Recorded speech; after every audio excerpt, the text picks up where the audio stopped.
The Boss GT1000 and GT1000 Core are fantastic pedals. If you want to integrate them with the rest of your pedal board, a loop switcher like the Boss ES-8 is a necessity. You can split up the GT1000 into 3 distinct pedals and put them wherever you want in your signal chain. But it's not as simple as just connecting the GT1000 to a single loop on your ES-8. I'm going to show you how to really unlock its potential.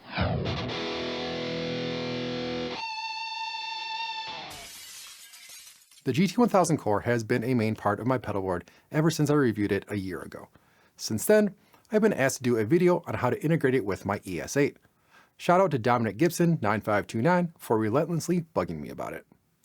Actually, I think he only left 2 comments, so apparently that's all it takes. I'm going to be referring to how I use the Core in this video because that's what I use.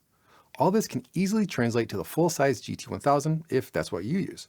But I think the Core is great for a pedal board, mostly because of its reduced size. I'll also be referring to the ES-8, but you can do the same thing with the ES-5 or any other loop switcher. Now, if you're watching this video, you're at least familiar with the GT1000 pedals or the ES-8 and ES-5 loop switchers, but I'm going to catch everyone up to speed on both real quick. As I just said, the ES-8 and ES-5 are effect loop switchers. There are a lot to these guys, but the short of it is you can use them to move around the location of pedals in your signal chain. Take them out completely, or even put some before the amp input and some in the effects loop. You can also change channels on your amp, change patches on individual effects with MIDI, or assign buttons to do some crazy stuff. I have videos on how to do all that. There's really a lot to these, but that's the basic gist of it. The GT1000 and GT1000 Core are simply multi-effects pedals with amp sims. They have a ridiculous number of effects and amps included. Similar to the ES-8 and ES-5, you can change the effects order inside the pedal. They also have 2 effects loops for adding additional external effects to them.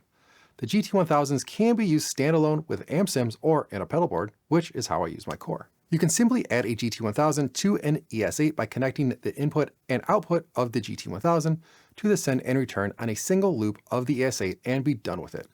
But in my opinion, you're really holding the GT1000 back. If you connect it this way, you can move the GT1000 around in your effects chain, but the entire effects chain within the GT1000 moves around with it. Let's say, for instance, you want to use a noise gate, EQ, and reverb inside the GT1000, as well as a delay and compressor outside. You can set up the ES-8 to route through the compressor, delay, then GT1000. So your chain will look like this. But that might not be how you want to organize your effects chain. What if you want to keep the reverb at the end of the chain, move the noise gate to the front, and place the EQ between the compressor and the delay? With the GT1000 only connected to one loop on the ES-8, this is impossible. But if we take advantage of the 2 effects loops on the GT1000, we can achieve exactly what we're aiming for. Essentially, if we treat the sends on the GT1000 as additional outputs and the returns as additional inputs, we can basically split the unit into 3 distinct pedals.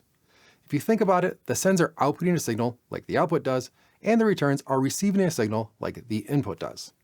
I don't think this is how the GT1000 was intended to be used, and because of this, connecting the pedal to the ES-8 might sound a little counterintuitive, but bear with me. We'll consider the input as the input of the first pedal, or input 1. We'll then consider the send or effects loop 1 as the output of the first pedal, or output 1. You with me so far? We'll then consider the return or effects loop 1 as the input of the second pedal, and the send of effects loop 2 as the output of the second pedal. Finally, if you're playing at home, you may have already figured it out, but the return of effect loop 2 will be the input of the third pedal, and the main output will be the output of the third pedal. Clear as mud? If that didn't make sense, don't worry. Let's go over exactly how you would connect the GT1000 to the ES-8. For simplicity's sake, let's say the 3 pedals on the GT1000 will connect to the first 3 loops of the ES-8. So pedal 1 will connect to loop 1, pedal 2 to loop 2, and pedal 3 to loop 3. In this case, the ES-8 loop 1 send will connect to the input of the GT1000, and the effect 1 send on the GT1000 will connect to the ES-8 loop 1 return. Your first pedal is connected. For the second pedal, the ES-8 loop 2 send will connect to the GT1000 effect 1 return, and the GT1000 effect 2 send will connect to the ES-8 loop 2 return. Finally, for the third pedal, the ES-8 loop 3 send will connect to the GT1000 effect 2 return, and the GT1000 main output will connect to the ES-8 loop 3 return. And boom, you now have 3 pedals connected to your ES-8. To keep up with our previous example, let's say my compressor is connected to loop 4 and my delay to loop 5. Now that all the connections are complete, we can move our pedals around Let's say the first pedal of the GT1000 is our noise gate, which is loop 1 on the ES-8. The second pedal is our EQ, which is loop 2 on the ES-8. And the third pedal is our reverb, which is loop 3 on the ES-8. Moving the loops around in the ES-8, we'll put our loop 1 noise gate first, then loop 4 compressor, then loop 2 EQ, then loop 5 delay, and finally loop 3 reverb. And there's a signal chain. If we wanted to move the loops around, we can do that, but we'll keep it how we originally had it for now. The last piece of the puzzle is programming our GT1000. I'll do this with the Boss Tone Studio because it's easy to see the full signal chain. Each square or node represents an effect or connection. At the beginning, we have the guitar input, which is the input on the back of the GT1000. Close to the end, we have the MLR with what looks to be a 1/4-inch connector icon, which is the output of the unit. This shouldn't be confused with the MLR block with speaker icon. This node is used for speaker simulation. In fact, if this is in a pedal board and we'll be heading towards an amp, we want to get rid of the speaker simulation. To do this, we can turn the mic level down to 0 and direct mix to 100, or we can move it out of the signal chain completely. I prefer to move it over to the right in line with the sub output since we won't be using that. The other two important nodes are the two which have up and down arrows with a 1 and 2 underneath. These are the two effect loops.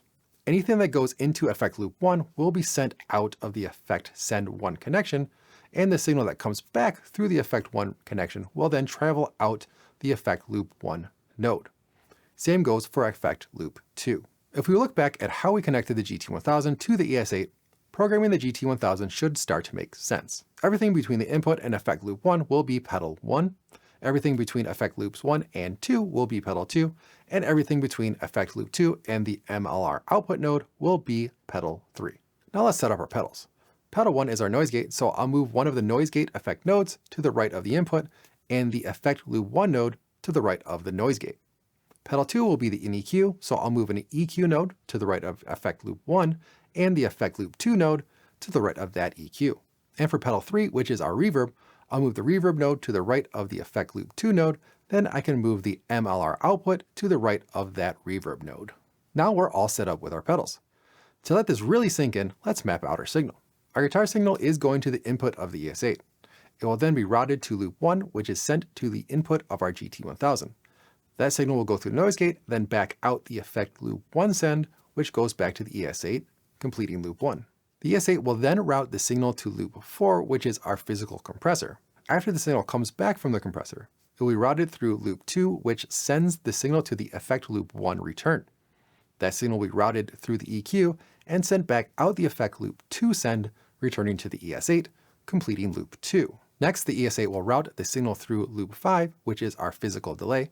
After the signal comes back from the delay, it will be routed through loop 3, which sends the signal to the effect loop 2 return. That signal will be routed through the reverb and send back out the output of the GT1000, returning to the ES-8, completing loop 3. Finally, the signal would be sent to the output of the ES-8, which might go to our amp input. That is quite a bit to set up, but once it is, it opens up a lot of things you can do with this pedal. Some of you may have noticed that if I just put the compressor and delay in the effects loops of the GT1000, I could have accomplished the same thing without the ES-8. This is true, but this is the simplest way I could show you how to integrate the GT1000 with the ES-8. This is also a good time to point out you can use multiple effects in each pedal. Just drag more effect nodes in there.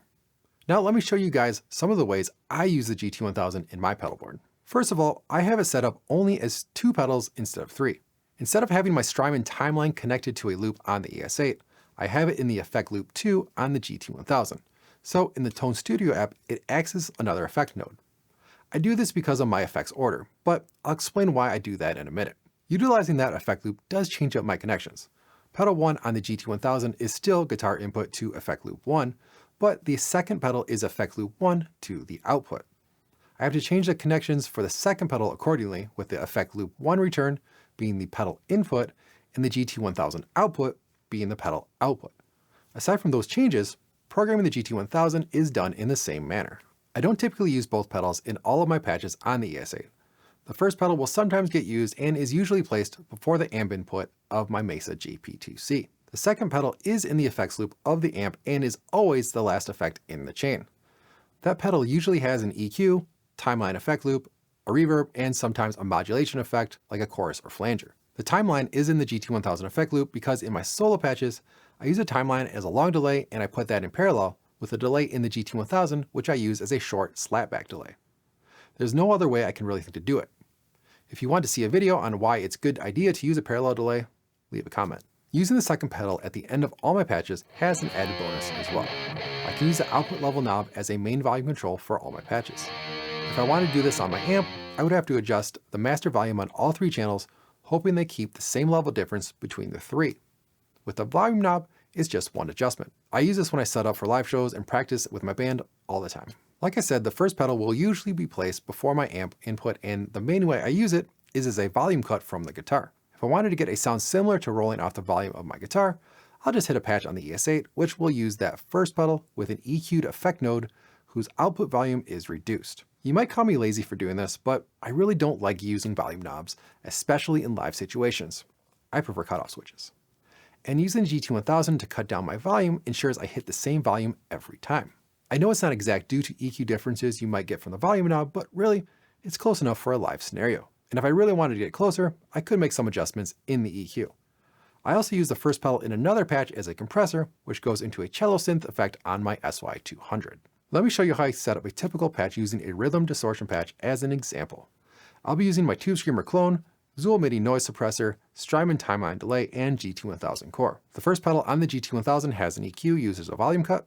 The second pedal has a graphic EQ, a timeline and an effects loop, then a reverb and effects node set up with a CE1 chorus. The reverb and chorus are in parallel. I like doing this with the modulation effect sometimes. I think it gives the reverb a cleaner sound. Following the guitar signal like we did before, the guitar input will be sent to the Tube Screamer clone first, then the amp input. The amp effects send will be sent back to the ES-8, where it will be routed through the Zool Mini, then to the second pedal of the GT1000 core, where it runs through the EQ, delay, reverb, and chorus. Then back to the effects loop return on the amp, which goes through the power stage and through the speakers. Like I showed you before, if I wanted a simulated guitar volume cut, I'll switch to patch 5 on the ES-8. This patch is identical to the previous patch, except now I'm running through the first pedal on the GT1000, which has the EQ with a volume cut, before I run through the Tube Screamer. There are some more fun things I do with the GT1000, like use the sound hole effect, harmony effect, and set up a volume swell along with a string effect on my SY200 to create a constant orchestral stringed chord with a volume swell. This took me a couple hours to set up for about a 10-second intro. I've also messed around with using amp sims on the GT1000 by bypassing the preamp on my JP2C, but still use the power amp stage after the effects loop. This patch uses the Brit preamp in the GT1000. If you guys are interested in seeing a video on how I set up those effects or anything else, leave a comment. But hey, until next time, rock on.